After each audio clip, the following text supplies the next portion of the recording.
Those that lead aright, there is none to lead astray, and those that lead astray, there is none to lead aright.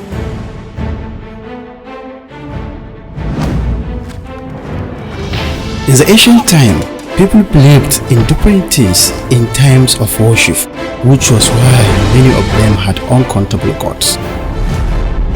Al-Munfin International presents Ja Al-Haqqu, the truth which is one has come. Babban da lalace gidanka, yana lalace garinka, yana lalace kowa da kowa a gadina irin Barde. Only few believed in one God is the best way to follow. Ja Al-Haqqu. A tafi da wannan yarinya a yanka wa Dodo namu, dodo na sarki mai buta.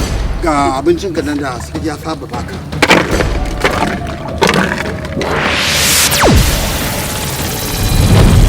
Barde tried to stop the king from slaughtering of a young ladies as a form of worship to their gods, Kurwana. Zalunci ne wannan, saboda kai baka taɓa haihuwa ba, shi ne za ka rinka ɗaukar 'ya'ya mata kana yanka wannan ban san abin bautar. Kai Barde, ka bar gani ana shakkaka dan kawai kai jarumi ne, dan haka ina umartarka da ka miƙa wuya a gare ni. Hai! Barde, so kake ka tana mana asiri? Babu ci, babu sha. Barde suffered at the hand of the king through the commander who hanged him cross-pied and get flogged by the king of the kingdom. And the king ordered his armies to bring Barde bow before him and pay for what he did.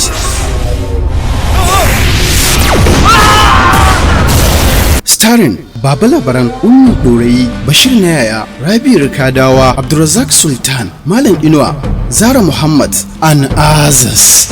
Story and screenplay Abubakar Idris. Executive producer Lawan Adam Minjibir. Producer Nura Hayakunar Jaba. Assistant director Mudassir A. Maina, and directed by the intellectual director Kam Susmat. Allah Ubangiji shine ya cancanta a bautawa.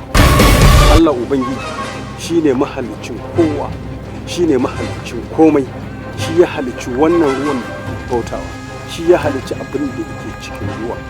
Bautarsa ta zame muku wajibi, wannan waninsa.